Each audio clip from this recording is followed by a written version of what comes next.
ध्यान रखना है हमारा पूरा सिलेबस जो है यूनिट 2 का ये है, यूनिट 2 का सिलेबस ध्यान में रखना है। ये ऑफिशियल सिलेबस है, कोई इसे हल्के में ना ले, ठीक है। चलिए, शिक्षण उद्देश्य और अनुदेशात्मक उद्देश्य में हम लोगों को उसका अर्थ पढ़ना है और प्रकार पढ़ना है, और प्रकार के ही अंतर्गत जब हम लोग प्रकार की विस्तार से चर्चा करेंगे तो उसमें हम लोगों को प्रकार में आपको ब्लूम टैक्सोनॉमी पढ़ना होता है, जो कि कई दिन ऑब्जेक्टिव क्वेश्चन में आ चुका है।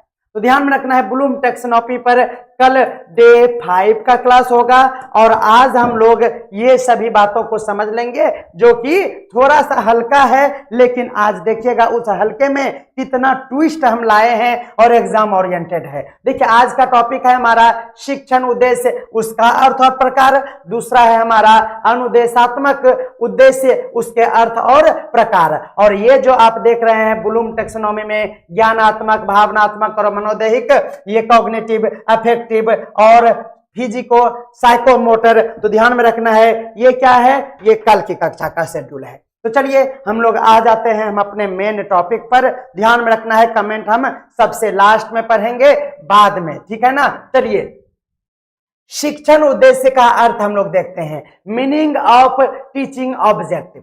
सबसे पहले शिक्षण को समझेंगे और अनुदेशात्मक को समझेंगे। दो वर्ड आपके पास आ रहा है, एक है शिक्षण, ध्यान में शांति से उसको समझिएगा। पहला है हमारा शिक्षण और दूसरा है अनुदेशात्मक, और दोनों के उद्देश्य की बात करेंगे। यानी यह एक क्या है, यह एक टीचिंग और लर्निंग की ही प्रक्रिया है। यहाँ पर शिक्षण यानी टीचर की भूमिका अहम हो रही है। अब टीचर दो तरीके से पढ़ाता है, एक जो सिर्फ पढ़ा दिए और दूसरा है जो कि हम इंस्ट्रक्शन देकर पढ़ा रहे हैं। दोनों में अंतर है। देखिएगा, जब हम कभी शिक्षण उद्देश्य में वे लक्ष्य परिणाम होते हैं जो कि हमारा लक्ष्य है, जिन्हें शिक्षक विद्यार्थी को सिखाने के बाद प्राप्त करता है। यानी ये क्या कह रहा है, देखिए ये बुक का लैंग्वेज है, हमारे पास एक लक्ष्य है। क्या लक्ष्य है कि हम क्या करेंगे कि विद्यार्थी को ये टॉपिक, जैसे आज का हमारा लक्ष्य है कि आपको हम ये चैप्टर यानी जो हमारा आज का टॉपिक है उसको हम पढ़ा देंगे। ये क्या हुआ, शिक्षण का उद्देश्य है। हमारा उद्देश्य है इस टॉपिक को खत्म करना, ठीक है। ये क्या है, हमारा शिक्षण का उद्देश्य है। हमारा उद्देश्य है कि आपको पूरा सिलेबस पढ़ा देना। ये क्या है, तो शिक्षण का उद्देश्य है। लेकिन जब आपको जो टॉपिक नहीं समझ में आएगा उसके लिए हम अलग से कुछ क्रियाकलाप बताएंगे, कुछ चुनिंदा एग्जाम्पल्स देंगे, कुछ पिक्चर्स बनाकर दिखाएंगे और पूछेंगे आपसे कि आपको समझ में आया ना, आप भी ट्राई करो। हम आपको इंस्ट्रक्शन देंगे, आपको हम वर्क करवाएंगे और उसके बाद आपको वहां मैच्योर कर देंगे उस कॉन्सेप्ट के लिए। तो ये कैसा शिक्षण हुआ, तो ये अनुदेशात्मक हुआ, इंस्ट्रक्शनल हुआ, और ये दोनों आप अच्छे से समझ पाए हैं। यानी आप जब कोई लक्ष्य के परिणाम स्वरूप आप उसे शिक्षक जो है विद्यार्थियों को सिखाने के बाद उस लक्ष्य को प्राप्त कर लेता है। हमारा जो टारगेट था इस कोर्स का वो प्राप्त कर लिए, लेकिन ये जरूरी नहीं है कि आप पास होइए या ना होइए, लेकिन पास होने के लिए हम लगे हुए हैं, प्रेशर दे रहे हैं, आपको हम समय समय पर मोटिवेट कर रहे हैं, गाइड कर रहे हैं। आपको हम ये पीडीएफ नहीं समझ में आया ये पढ़ लो, ये नहीं समझ में आया ये पढ़ लो, फिर सजेशन दे रहे हैं। ये जो एक्स्ट्रा एक्टिविटी है बच्चों को मोटिवेट करने के लिए, बच्चों को शिक्षण के संपूर्ण ज्ञान प्राप्त करने के लिए, यह सभी जो है एक्स्ट्रा एक्टिविटी वो इंस्ट्रक्शन में आता है, अनुदेशात्मक आता है। बिल्कुल आप समझ पाए होंगे। यानी टीचिंग ऑब्जेक्टिव आर द क्या है, इंटेंडेड लर्निंग आउटकम्स, जो आप परिणाम चाहते हैं। That a teacher aim, teacher का वो एम होता है कि उसे अचीव कर ले थ्रू टीचिंग लर्निंग प्रोसेस, यानी उसे पढ़ाकर या समझाकर सिखाकर उस प्रोसेस के माध्यम से वह सिर्फ शिक्षक का उद्देश्य पूरा हो जाए। इसे क्या कहते हैं, तो इसे कहते हैं शिक्षण का उद्देश्य, और अर्थ आप समझ गए होंगे।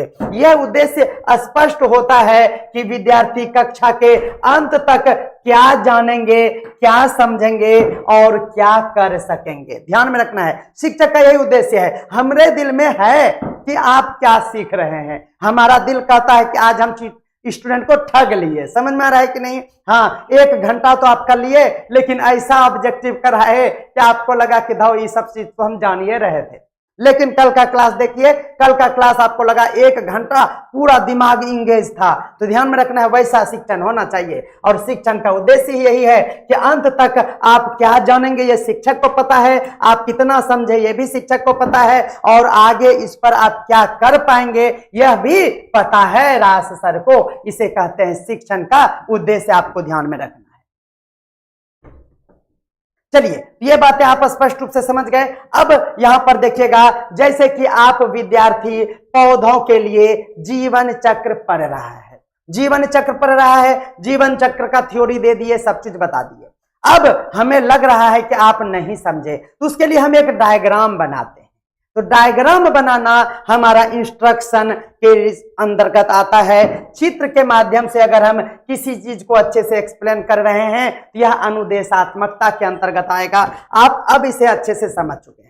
यानी अब जब हम लोग अनुदेशात्मक उद्देश्य के अर्थ की बात करेंगे तो आपको समझ में आएगा कि अनुदेशात्मक उद्देश्य यानी इंस्ट्रक्शनल ऑब्जेक्टिव्स ये स्पष्ट और विशिष्ट और मापन योग्य लक्ष्य होते हैं। देखिए ध्यान में रखिएगा, ये क्या है, यह मापन योग्य है। कितना सीखा हम पता कर सकते हैं, कितना मार्क्स आएगा हम ये अंदाजा कर सकते हैं। हम ये कर सकते हैं तू ना पढ़, थोड़ा लड्डू आएगा, ऐसा लड्डू आएगा कि जिंदगी भर चाटेगा। कैसे चाटेगा, मार्कशीट में इंग्लिश में फेल हैं आप, संस्कृत से आप पास हो गए, तो जिंदगी भर उस सर्टिफिकेट को आप देखेंगे ना तो उसको अंतिम पेज में रखेंगे कि नहीं? क्यों? क्योंकि रेपुटेशन बिगड़ जाएगा। अरे छोरा इंग्लिश से फेल है रे, संस्कृत से पास, क्या है हटाओ। तो क्या याद रखना है, वैसा लड्डू जो आपको मिलेगा और आप उसे जिंदगी भर चाटेंगे, खा नहीं पाएंगे, वो क्या है? तो याद रखना है यही है आपका क्या, तो इंस्ट्रक्शन को अगर फॉलो नहीं करेंगे तो यही होने वाला है। तो याद रखना है आप सभी को कि यह जो होता है इससे स्पष्ट, विशिष्ट और मापने योग्य होते हैं, और मापने के लिए जिन्हें शिक्षक पाठ पढ़ाने से पहले ही वह तय करता है, ताकि यह निर्धारित किया जा सके कि पाठ समाप्त होने के बाद विद्यार्थी क्या जानेंगे, क्या समझेंगे और क्या कर पाएंगे। यानी इसका क्या है, आपको बच्चों को एकदम सेंटर में रख के आप दिमाग लगा रहे हैं कि नहीं, इसको अगर हम बुक के लैंग्वेज में हम समझा देंगे तो वो नहीं समझ में आएगा। हम इसके लिए अपना लैंग्वेज देंगे, अपने से टाइपिंग करेंगे, अपने दिमाग में जो क्लाउड में है उसको हम स्क्रीन पर रखेंगे, और उसके लिए सुबह 4 बजे से टाइपिंग करते करते करते करते करते क्या किए, 9:30 बज गया, लगभग 9 बजे तक हमारा कंटेंट फाइनल नहीं हुआ था। ध्यान में रखना, इसलिए 9:15 में हम क्लास आए हैं। इसका मतलब यह है कि आपको, हमारा उद्देश्य था इंस्ट्रक्शनल उद्देश्य। क्या था हमारा? इंस्ट्रक्शनल उद्देश्य था, जो कि हम चाह रहे थे कि जब पाठ समाप्त हो जाए उसके बाद आप क्या जाने उसको हम माप सकते हैं, क्या समझे उसे हम जान सकते हैं, और आप क्या कर पाइएगा इस चैप्टर में, तो 30 ऑब्जेक्टिव में पता चल जाएगा। ध्यान में रखना, ये क्या था, यह अनुदेशात्मक उद्देश्य था। यह उद्देश्य शिक्षण प्रक्रिया को निर्देशित यानी गाइड करता है, और यह सीखने के परिणाम यानी लर्निंग आउटकम को भी स्पष्ट करता है। आपसे यहां से क्वेश्चन पूछा गया है, कौन सा शिक्षण उद्देश्य बच्चों को निर्देशित करने का काम करता है, कौन सा शिक्षण उद्देश्य सीखने के परिणाम का आकलन करता है? आपका ऑप्शन होगा अनुदेशात्मक उद्देश्य। बिल्कुल आपको ध्यान में रखना है।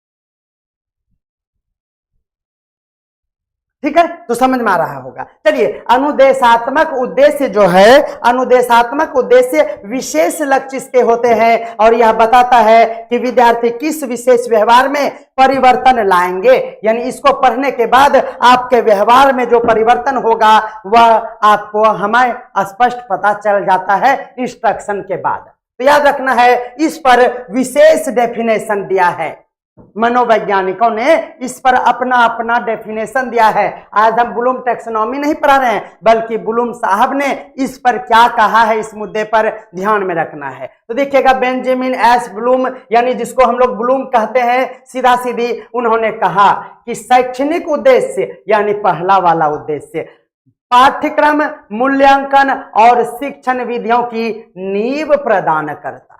क्या करता है? तो याद रखना है, उन्होंने शैक्षणिक उद्देश्य के लिए एक परिभाषा दिया। उसने कहा इसमें कि जो उद्देश्य शैक्षणिक उद्देश्य में आता है जो पाठ्यक्रम को उसके मूल्यांकन के लिए और विभिन्न शिक्षण विधियों के लिए नींव प्रदान करता है। ब्लूम ने शिक्षा उद्देश्यों को 3 क्षेत्रों में बांटा है, जो कि कॉग्निटिव है, कल पढ़ाएंगे, इसे नोट कर लीजिएगा। दूसरा अफेक्टिव है, भावनात्मक है, और तीसरा है हमारा साइकोमोटर, जिसको मनोदैहिक कहते हैं। ये तीनों पर और ब्लूम टैक्सोनॉमी पर चर्चाएं विस्तार से करना होगा। इसका वर्गीकरण जो है ना, वह दर्शाता है कि सीखना केवल ज्ञान नहीं बल्कि मूल्य है।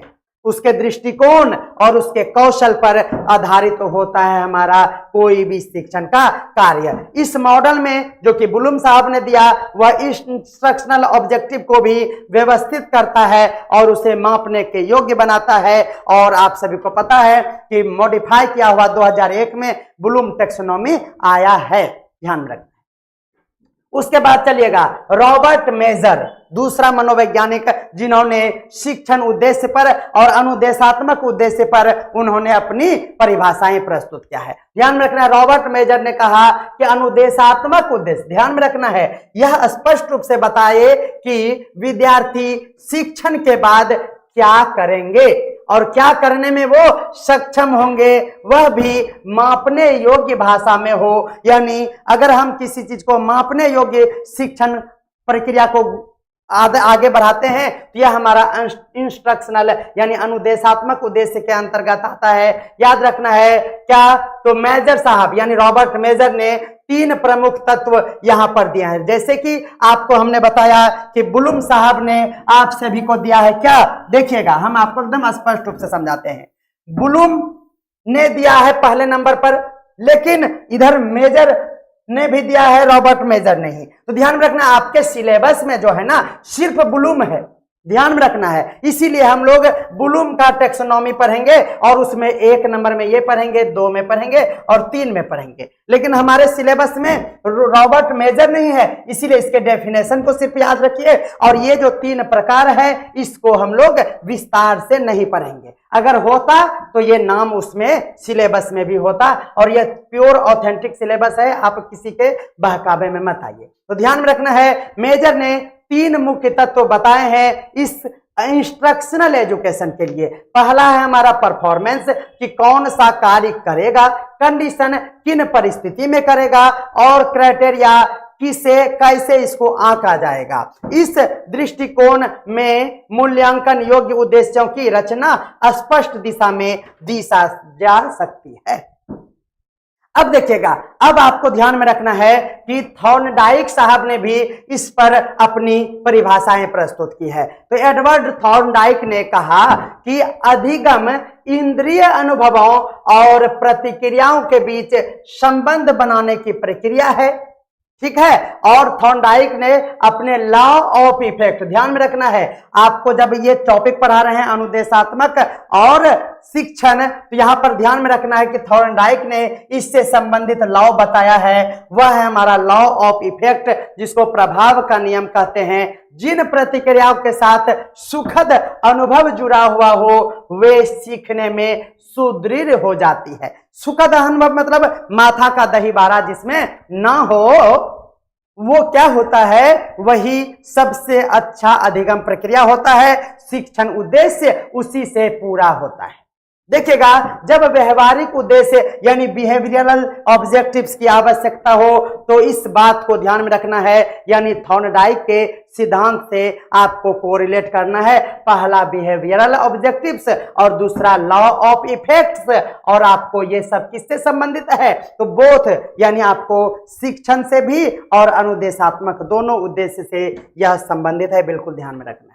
उसके बाद बीएफ स्किनर साहब ने क्या कहा, उन्होंने कहा कि व्यवहार को प्रबलन, तो ध्यान में रखना है प्रबलन, स्किनर कई बार बता चुके हैं आपको। स्किनर तो रीइंफोर्समेंट के माध्यम से जब शिक्षण को आकार दिया जा सकता है, याद रखना है। स्किनर ने आपको ऑपरेंट कंडीशनिंग सिद्धांत दिया है, यह भी आपको ध्यान में रखना है। स्किनर का ऑपरेंट कंडीशनिंग बिल्कुल ध्यान में रखना है। और क्लासिकल कंडीशनिंग किसके द्वारा, ट्रिक बताए थे, क्लासिकल कंडीशनिंग किसके द्वारा है, जल्दी से बताइएगा।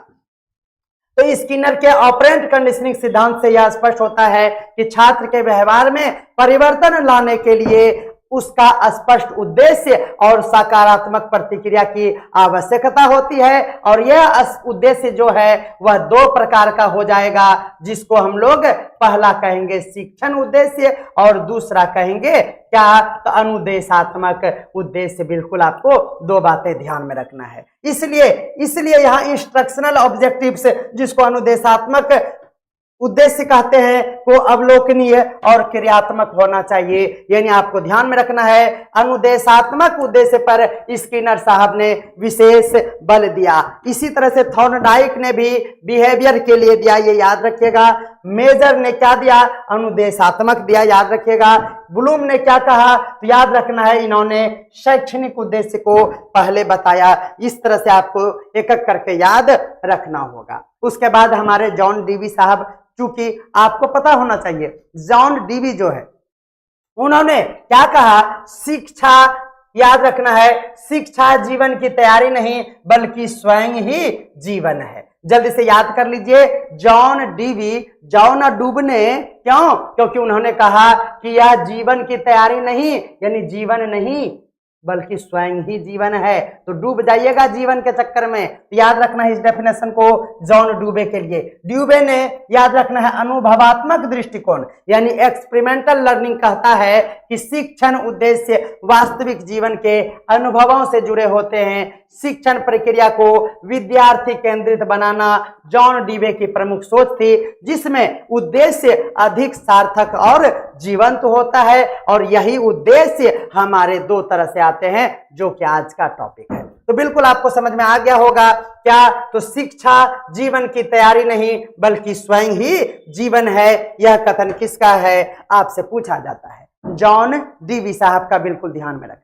उसके बाद देखिएगा, जीन पियाजे ने भी कहा, क्या कहा, याद रखना है, बच्चे सक्रिय रूप से ज्ञान का निर्माण, बिल्कुल ध्यान में रखना है, ज्ञान का निर्माण करेगा और करते हैं जब वे अपने परिवेश की खोज करते हैं। ध्यान में रखना है, children activity construct knowledge as they explore their world. जब वह अपने परिवेश की खोज करता है उसी से उसका ज्ञान का निर्माण होता है। पियाजे ने संज्ञानात्मक विकास का सिद्धांत दिया है।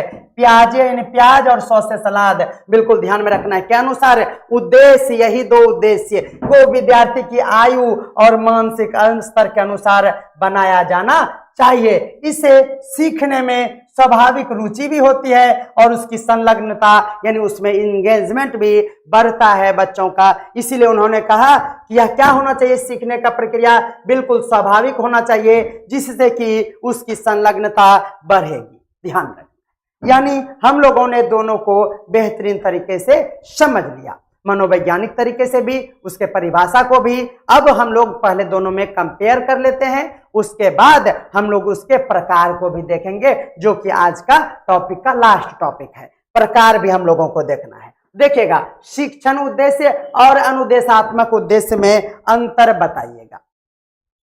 तो ध्यान रख, पहले तो परिभाषा का अंतर एकदम बारीकी से समझ लेते हैं। शिक्षण उद्देश्य जो है वो सामान्य और व्यापक होते हैं, जबकि अनुदेशात्मक उद्देश्य विशिष्ट और मापन योग्य होते हैं। कोई दिक्कत, एकदम स्पष्ट रूप से बोलिएगा, यस, समझ में आ रहा है। यानी अगर इंग्लिश में देखें तो टीचिंग ऑब्जेक्टिव जो है वह एकदम जनरल और क्या है, तो ब्रॉड है।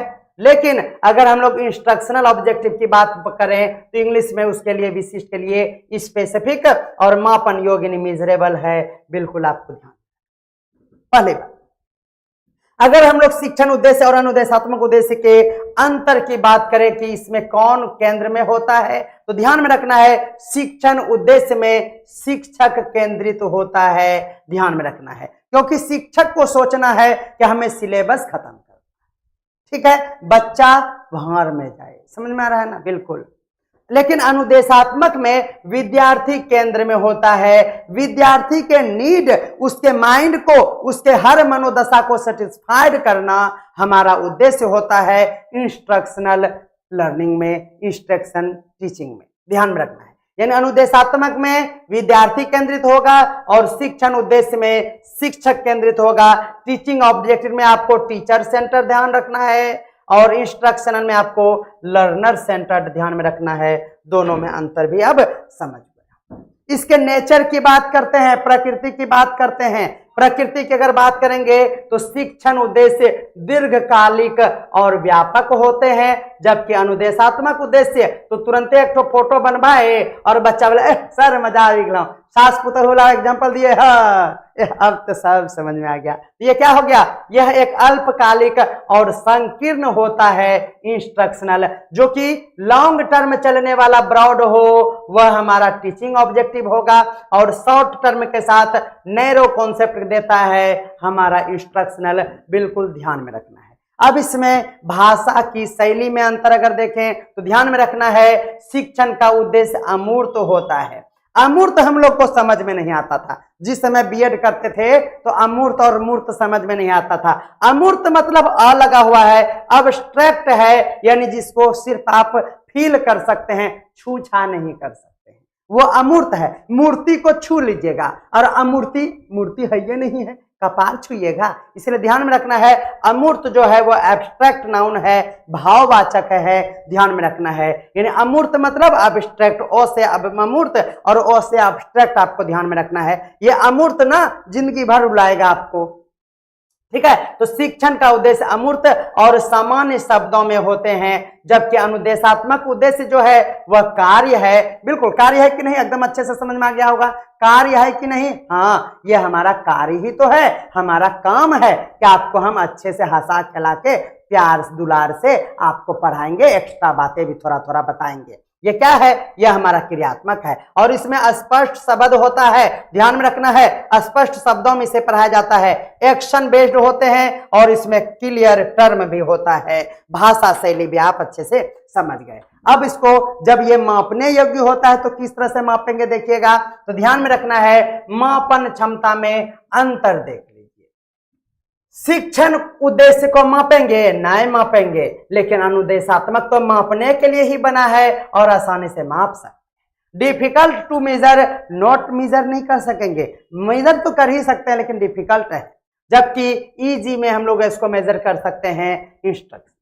अगर उसके यूज की बात करें कि यूज में क्या अंतर है, तो ध्यान में रखिएगा, शिक्षण उद्देश्य का पाठ्यक्रम और उसकी इकाई योजना में उपयोग होता है। शिक्षण उद्देश्य पाठ्यक्रम और जो इकाई योजना होता है यानी कैरिकुलम और यूनिट के प्लानिंग में क्या यूज होता है, टीचिंग। उसी तरह से जब यूनिट नहीं पाठ योजना बनाते हैं, लेसन प्लान बीएड में किए होंगे और मूल्यांकन यानी असेसमेंट में किए होंगे, ध्यान में रखना है यह हमारा लेसन प्लान। देखिए कई बार पाठ योजना और यूनिट योजना ध्यान में रखना है, इकाई योजना जिसको बोलते हैं, दोनों में अंतर है ना। पाठ यानी लेसन प्लान, लेसन प्लान आप दूसरे के इंग्लिश में बेइज्जत होने के लिए जाते थे, हम लोग बीएड में जाते थे कि नहीं, बीएड करने जाइएगा दूसरे स्कूल में जाइएगा ना, मानिए को बेइज्जते होने के लिए जा रहे हैं, उधर जाके बैठा दिया और कुछ नहीं बोलने देगा। आप लोग उधर अच्छे से बैठिए, डिसिप्लिन से बैठिए। हाँ, टेंशन था बहुत जिंदगी में, बीएड के दौरान बहुत क्लास करवा के बीएड करवाया, इसीलिए शिक्षा शास्त्र अच्छा किया, एकदम बेकार, लेकिन अच्छे आज पढ़ा रहे हैं। चलिए उदाहरण की अगर हम बात करें, उदाहरण के आधार पर अंतर समझते हैं। एक विद्यार्थी को आपने कहा कि विद्यार्थी को स्वतंत्रता संग्राम का महत्व समझ सकता है, स्वतंत्रता संग्राम, हेलो ये दिस दैट, क्या किए, कहानी सुना दिए गांधी जी के बारे में, एलर्जी उत्पन्न कर दिए, ये क्या हुआ, शिक्षण हुआ। लेकिन अब आप उसको बोलते हैं कि विद्यार्थी को स्वतंत्रता संग्राम पर अब 5 घटना का सही क्रम लिख के दिखाओ बच्चा। बच्चा का हो गया पतलून ढीला, क्या है, तो एंजॉय कर रहा था, हे महात्मा गांधी जा रहा है, नंगे रहता था। ध्यान में रखना है, वहां मजा ले रहा था, लेक्चर दे रहे थे टीचर और यहाँ पर चुट्टा चुट्टी चल रहा था, किसी कैसे पैर से मार दिए, ये शिक्षण था। लेकिन जैसे ही मास्टर साहब बोलते हैं अरे विद्यार्थी जल्दी से बताओ 5 घटना का सही में लिख के दिखाओ नहीं तो देह हाथ फुला देंगे, तो ध्यान में रखना है यह हो गया हमारा अनुदेशात्मक उद्देश्य। ठीक है। चलिए उसके बाद देखिएगा टीचिंग ऑब्जेक्टिव की अगर हम बात करें तो याद रखना है स्टूडेंट, अब उतना इंग्लिश में पढ़ेंगे, ध्यान में रखना है इंपॉर्टेंट ऑफ फ्रीडम स्ट्रगल को हम समझा दिए और यहां पर हम लोग उसको लिखने दे दिए, यानी फ्रीडम स्ट्रगल को 5 पॉइंट में लिख कर दिखाइए। उद्देश्य की बात अब हो गया, तो शिक्षण उद्देश्य में शिक्षण की दिशा तय होती है, जबकि इसमें विद्यार्थी अंत में क्या कर सकता है यही टेंशन बना रहता है, ध्यान में। तो अब हम लोग इसके प्रकार की बात कर लेते हैं। प्रकार की अगर बात करें तो शिक्षण उद्देश्य के प्रकार में हम लोग सामान्य उद्देश्य, विशेष उपयोग उद्देश्य और व्यवहारिक उद्देश्य, that is general objectives, specific objective और बिहेवियरल ऑब्जेक्टिव की बात करेंगे। याद रखना है जब सामान्य ऑब्जेक्टिव होगा तो उसमें व्यक्तित्व विकास, नैतिक मूल्यों का विकास आदि उसमें शामिल होगा, लेकिन जब विशेष बात होगा तो उसमें विषय, इकाई, पाठ से जुड़ा हुआ। देखिए इस पर भाषण देने से हमारा कोई फायदा नहीं है। देखिए सामान्य उद्देश्य में आपका वो शिक्षण आएगा जिसमें आपको क्या देखना है कि उसके व्यक्तित्व का विकास हुआ या फिर नैतिक मूल्यों का विकास हुआ, लेकिन विशेष उद्देश्य है क्या, तो पढ़ा के सिलेबस को खत्म करना। इसका मतलब यह होगा कि आप विषय वस्तु पर रहेंगे, आप यूनिट को कंप्लीट करेंगे और आप पाठ के अकॉर्डिंग ही वर्क करेंगे। और व्यवहारिक उद्देश्य में विद्यार्थी के व्यवहार में क्या परिवर्तन हुआ, क्या वो सीख पाया, इससे संबंधित है हमारा तीसरा उद्देश्य। और यह प्रकार में बहुत ही कुछ नहीं था, एकदम फालतू सब चीज था। उसी तरह से अगर हम लोग अनुदेशात्मक उद्देश्य की बात करेंगे तो ध्यान में रखना है अनुदेशात्मक उद्देश्य उस लक्ष्य को प्राप्त करने के लिए जिसके लिए आपको स्पष्ट योजना प्रस्तुत करता है, और इसको समझने के लिए ध्यान में रखना है अनुदेशात्मक उद्देश्य को समझने के लिए ही आपको ब्लूम का टैक्सोनॉमी पढ़ना है। तो ध्यान में रखना है ब्लूम का टैक्सोनॉमी अनुदेशात्मक उद्देश्य के लिए भी है और शिक्षण उद्देश्य के लिए भी है, लेकिन शिक्षण उद्देश्य में एक स्लाइड में हम पढ़ा दिया भी, लेकिन अब हम लोग विस्तार से ब्लूम का वर्गीकरण पढ़ेंगे। किस पर आधारित, तो ध्यान हम बार बार कह रहे हैं कि ब्लूम का जो टैक्सोनॉमी है वह दोनों के लिए है, शिक्षण के लिए भी है और अनुदेशात्मक के लिए भी है। तो ये तो आसान है, एकदम कुछ भी नहीं इस पे कहा है। यहां जो विशेष ध्यान देना है ना वह अनुदेशात्मक पर देना है ब्लूम को, इसीलिए क्या हो गया तो याद रखना है ये हमारा प्रकार कल चलेगा और इसी के प्रकार बिहार STET 2026 की तैयारी कर रहे हैं एक नया तो ये मौका आपके लिए है। बिहार ST पेपर 1 और पेपर 2 की संपूर्ण तैयारी, ज्वाइन रास एजुकेशन का पेड कोर्स जिसमें मिलेगा कॉन्सेप्ट के साथ PYQ और प्रैक्टिस सेट्स, और सबसे बड़ी बात जिस कोर्स की कीमत है 1999 रुपए, वो अभी मिल रहा है सिर्फ 499 रुपए में। हाँ आपने बिल्कुल सही सुना, सिर्फ 499 रुपए। तो देर मत कीजिए, अभी रास एजुकेशन ऐप डाउनलोड करें और ज्वाइन करें हमारा पैड कोर्स।